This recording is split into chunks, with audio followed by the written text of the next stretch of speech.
Saya membaca apa yang ditulis oleh Ibnu Arabi. Ya. Saya membaca apa yang ditulis oleh Ibnu Rushdi, Ulunun Al-Masri, Rabi' Al-Adawiyah, Abul Hasan Asyaduli, dan Abdul Qadir Al-Jurjani. Semua saya baca. Dan saya tidak pernah puas dengan tulisan-tulisan mereka. Karena di dalam Al-Quran sendiri, Tuhan kita menjelaskan tentang zatnya sendiri.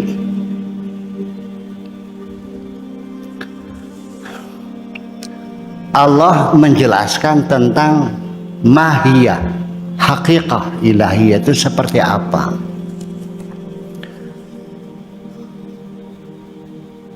Tuhan kita mengatakan, wallahu khalaqakum wa ma taf'alun. Allah mencipta kamu dan mencipta perbuatan-perbuatanmu. Ketika tanganku menunjuk-nunjuk begini, yang mencipta ini adalah Allah.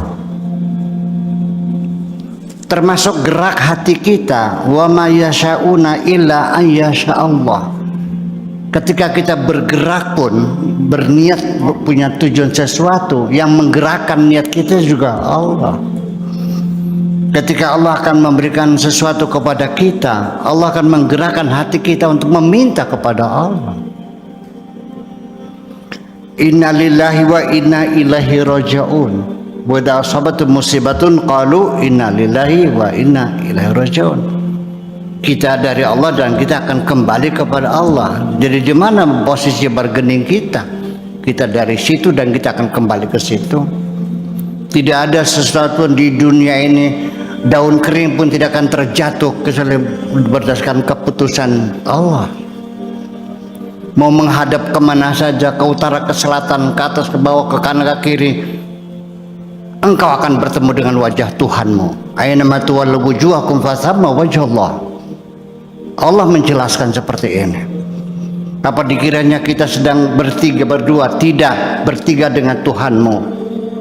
Wa ma min najwa thalathatin illa huwa rabi'uhum wa ma min arba'atin illa huwa khamisuhum wa ma min khamsatin illa huwa sadisuhum. Ketika engkau sedang bergerombol bertiga, tidak berempat dengan Tuhanmu. Ketika berempat berlima dengan Tuhanmu. Ini Tuhan menjelaskan sendiri tentang zatnya. Saya tidak merasa puas dengan tulisan-tulisan mereka. Tuhan menjelaskan seperti ini. Ini perlu kita pahami. Apakah itu perlu transandental, apa namanya, transparan dan transandental dan sebagainya, itu silakan. Nah, ketika kita sudah masuk dalam wilayah ketuhanan dan sudah mencapai tingkat yang tertinggi, namanya tingkatnya fana, saya ingin menerangkan dengan bahasa yang mudah sajalah. Apalagi dengan bahasa filosofis yang muter-muter yang seperti Pak Habib Hanis membingungkan. Betul, saya setuju. Ya dengan bahasa sederhana aja lah. Apakah Anda sudah fana? Saya menanya. Ketika Anda disanjung, Anda merasa senang nggak? Berarti Anda belum fana. Ketika Anda dicaci maki, sakit hati nggak? Masih, berarti Anda belum fana. Dari pagi belum makan, lapar nggak? Berarti Anda masih ada. Bisa membedakan nggak dapat belai sama dapat rezeki? Masih beda. Berarti Anda belum fana. Itu dengan bahasa yang sederhana.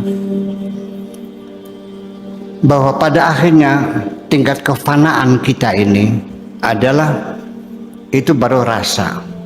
Tapi juga dengan pikiran dan keyakinan. Ketika apapun yang terjadi tidak ada bedanya. Dapat duit banyak, alhamdulillah. Dapat duit sedikit, Alhamdulillah. nggak dapat duit, Alhamdulillah. duitnya hilang. Kefanaan rasa. Abul Hasan Asyaduli jatuh sakit. Semua orang, para aulia datang dari segala penjuru, beliau diam saja. Akhirnya mereka mungkin kesal juga, didoain kok diam aja, nggak terima kasih, nggak amin kayak.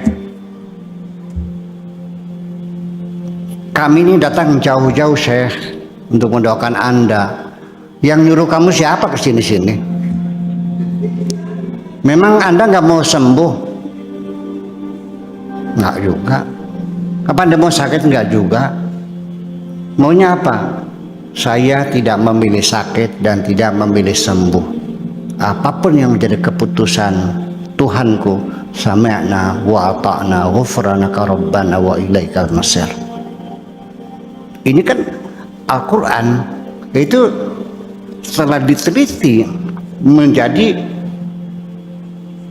mazhab-mazhab akidah, Asy'ari, Maturidi. Sifat Tuhan aja ada yang 20, ada 23. 13 ya, 13 Maturidi, Asy'ari 20, nanti Mu'tazilah sifat terhingga. Itu kan mereka mendeskripsikan Tuhan dengan pikiran mereka. Jadi ilmu tauhid itu Pak, ilmu bukan ilmu agama, ilmu budaya, itu ilmu budaya hasilnya orang kok. Semacam itu. Jadi nanti fana yang terkenal oleh Habib Cinta ini, Al-Kahf ini, ada fana al-farq, ada fana al-jama'. Ini istilah saya temukan di kitab Iqadul Himam, syarahnya Al-Hikam Al-Junaidi. Ada jama', ada farq dan jama', antara jalal dan jamal. Itu kita semacam itu. Itu saya baca juga hanya sebatas untuk memperluas wawasan aja lah. Ya, tapi yang saya yakini benarnya Al-Quran. Nanti ada lagi jamul jam'i. Kalau jamul jam'i itu, jadi ini memiliki istilah di Qamus Al-Muhit, itu dalam bahasa Arab itu kalau titik namanya jama, kalau jim itu jim ini jama, kalau jim ini jam'ul jam'i. Jadi dalam bahasa Arab itu tariqun jamanya turukun, lalu jamannya dijamakkan lagi turuqat. Turuk itu sudah jamak daripada tariq, setelah tariq dijamakkan lagi dengan alif dan ta, jamak muannas salim, jadi turuqat. Itu dalam kurung jim jam'ul jam'i. Yadun jamaknya aidi, itu kodenya jim. Jam itu dijamakkan lagi dari aidi ayadi, jim jam'ul jam'i. Jadi artinya bahwa yang dimaksudkan dengan jam'ul jam'i ini artinya ketika kita sudah mencapai pada persepsi atau pemahaman tentang ketuhanan, setelah mencapai tingkat fana dari al-farqu dan al-jam'u sampai jama', itu kita sudah tidak membedakan lagi. Nanti ini kita gawatnya nanti panteisme lagi, wahdat terwujud lagi. Ini ribut lagi, bunuh-membunuh lagi persoalannya. Macam ini. Ya kalau nggak tahu bilang nggak tahu dong, jangan sok aku yang benar. Ini persoalannya. Ini akan terjadi dalam sejarah ya. Ini akidah, dan ini tidak berkaitan dengan perpecahan yang lain. Kalau masalah kekuasaan memang sejak awal Nabi meninggal, detik pertama sudah pecah persaudaraan kita. Ya, antara pendukung Ali dan pendukung Abu Bakar itu sejak detik pertama. Nabi belum dikubur udah pecah kok. Tapi kalau ini kan akidah, ini kan ilmu tauhid, ini muncul akibat bersentuhan dengan peradaban lain, dengan Yunani, dengan India, dengan Persia, dengan dengan Mesir kuno dan sebagainya. Situ terjadi pembawaran, muncullah namanya ilmu kalam atau ilmu tauhid atau ilmu tentang teologi. Itu muncul bercampur aduk antara mazhab segala macam. Ada bawa dari Syiah, dari Afghanistan, dari Turki, dari Yunani, menjadi kajian-kajian filsafat semacam ini. Jadi akhirnya kita sudah kembali pada apa saja adanya. Lalu kemudian pertanyaan Habib Cinta Al-Kahf tadi, kenapa kok menjadi dibeda-bedakan, ini untuk mustawa ini, untuk makom khas, ini makom awam, ada khawasul khawas, kan gitu. Kenapa demikian? Oh bukan begitu, Beb. Ini hanya sekedar hanya klasifikasi saja dari kita, ya. Kita mengukur kemampuan seseorang. Jadi bukan dibedakan, tapi kemampuan yang berbeda. Ya, orang ini punya kemampuan yang berbeda-beda. Masing-masing punya keistimewaan sendiri-sendiri dan punya kekurangan masing-masing. Ya, kita mengukur makanan juga, bayi jangan dikasih sambal dong. Ya kan begitu persoalannya. Anak-anak SD, MI, ya sudahlah, silakan ajarkan sifat wajib 20, silakan saja, nggak ada masalah kok. Nanti tanda buktinya ada Allah, ada langit, ada bumi, silakan saja, silakan. Tapi masalah ada yang sudah menjadi kepala madrasah sanawiyah cadang pinggang, masih harus meyakini sifat 20. Ya kan begitu. Ya sudah lain lagi. Itu membedakan kemampuannya. Jadi pada akhirnya apalagi tentang ilmu ketuhanan ya. Ilmu fisika saja tetap kita selalu merevisinya kok. Ya, yang dalilnya dalil eksperimentalis.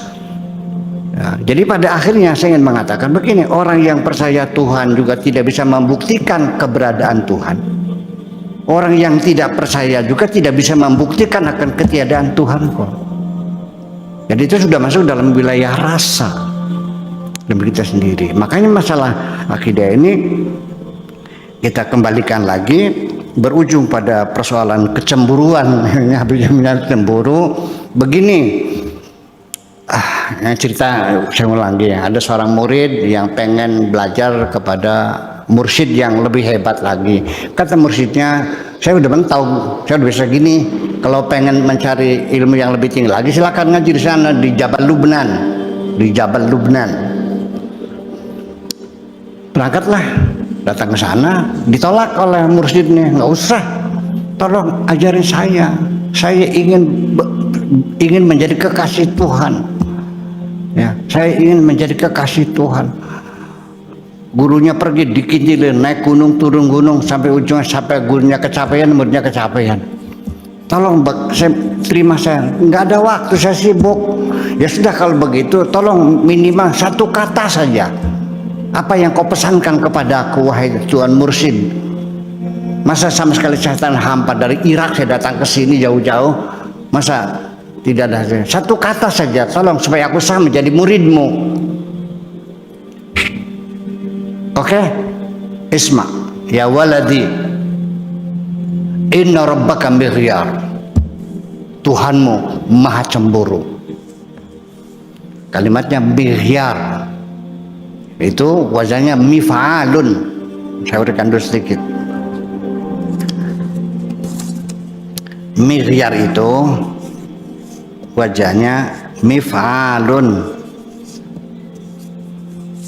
Mighyar itu wajahnya mif'alun. Mighyarun itu mif'alun. Ini sigat mubalaghah. Sifat mubalaghah. Artinya yang maha cemburu.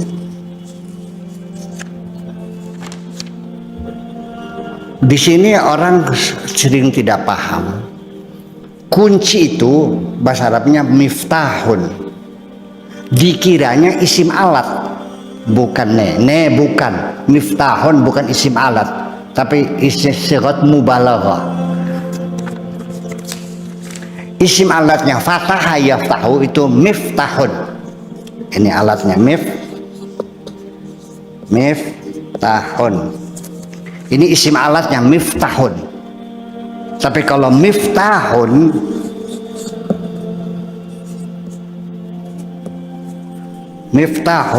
ini wazannya mif'alun lil mubalaghah. Mighwarun, mighyalun, miftahun, miqdarun, itu siga mubalaghah. Jadi Allah itu apa saja wazan mif'alun. Anda punya rumah, kunci, berapa kali rumah Anda buka tutup, kunci lagi, berulang-ulang. Artinya terlalu-lalu lah cemburunya ini. Ya. Kalau ghafurun, rahimun masih bisa ditakar mubalaghahnya. Kalau fa'lanun, kita uraikan Mana ini kajian linguistik dari segi kata-kata cemburu bahasa Arab. Al-ghirah itu. Itu al-ghayur itu sudah isim mubalaghah. Ghayur itu orang cemburuan, ghayurun. Ghayurun itu cemburuan, sangat cemburu. Ya, ngelihat ada cewek lain ketawa aja, langsung marah istri kita. Itu sudah ghayur ya. Tapi kalau mighyar itu tidak akan memberikan kamu peluang sedikit pun. Langsung dibejek loh. Mungkin dibejek. Cemburunya. Artinya ketika engkau sudah mengklaim sebagai kekasih Tuhan, Allah maha cemburu, maha cemburu. Allah tidak suka dimadu dengan apapun. Begitu di hatimu ada rasa cinta kepada harta, kepada tahta, kepada wanita, dan kepada apapun selain Tuhan, on time, tanpa jeda waktu, Allah akan memusnahkan kamu. Tanggung jawab seorang kekasih Tuhan, tidak boleh ada penyelewengan sedikit pun di hatinya. Itu kira-kira. Makasih.